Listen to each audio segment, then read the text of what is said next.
The cruise ship towered over the dock in San Pedro like an enormous white layer cake or a floating apartment building. The one thing it didn't look like was an ocean-going vessel. Liv and her family surrendered their bags to porters and carried their backpacks into the terminal building. Her husband, Benjamin, was fascinated by the quay, built to get thousands of people onto 15-deck ships.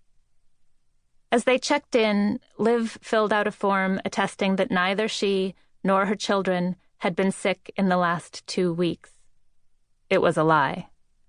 Sebastian and Penny were 8 and 11, and it was December. They were walking germ vectors.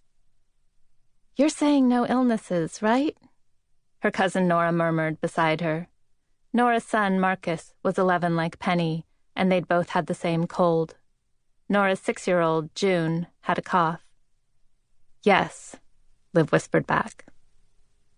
They turned in the forms. Surely everyone lied, and no one was fooled. An agent with bright green glasses took their passports for safekeeping, in exchange for plastic IDs to serve as cabin keys, and charge cards. Penny gazed at her own ID.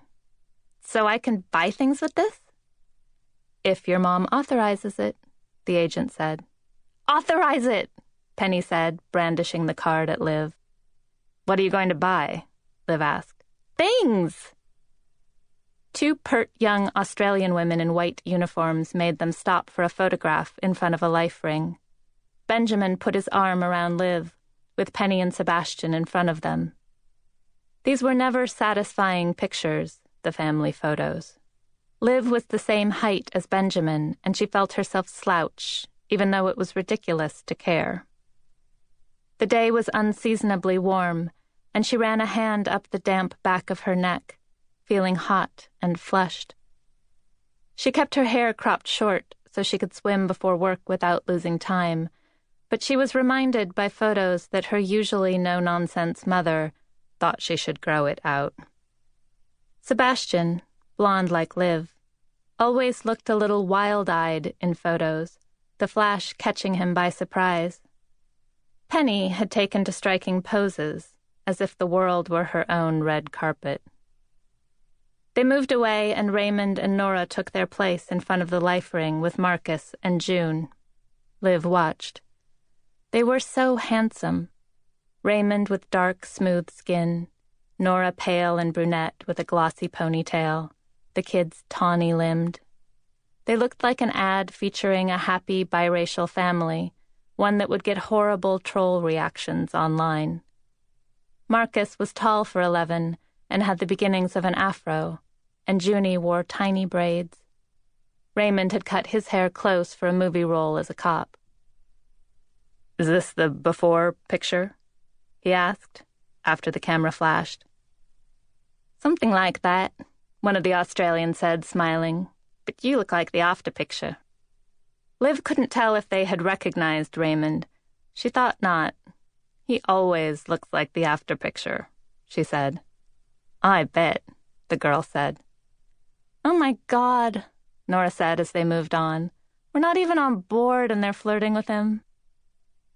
They made their way among milling passengers, across a central court with a patterned marble floor. A giant Christmas tree rose up through 3 decks. "Wow," Sebastian breathed. "It's like the Nutcracker," Penny said, "but real." They went up in a glass elevator past the top of the tree, then down a blue-carpeted corridor. Liv and Nora had booked cabins next to each other, and Liv opened hers with the key card. There was a bottle of champagne and a bowl of fruit inside. The cabinets were pale wood, the bed covers nautical navy and white. A couch in a little sitting area would pull out for the kids, so the cabin counted as a suite. Mirrors made it all look bigger than it was, and the California sun glared bright through the balcony doors. Penny and Sebastian ran outside to look down. "No going out on the balcony unless an adult is here," Liv said. "Deal?" "Deal!" they sang in chorus. They ran back in to investigate the clever cupboards and the drawers that latched shut. Marcus and June arrived to compare notes. "This is exactly backward from ours," Marcus pronounced. That's so weird, June said, flopping back on the bed, braids bouncing. I feel like I'm in Mirrorland.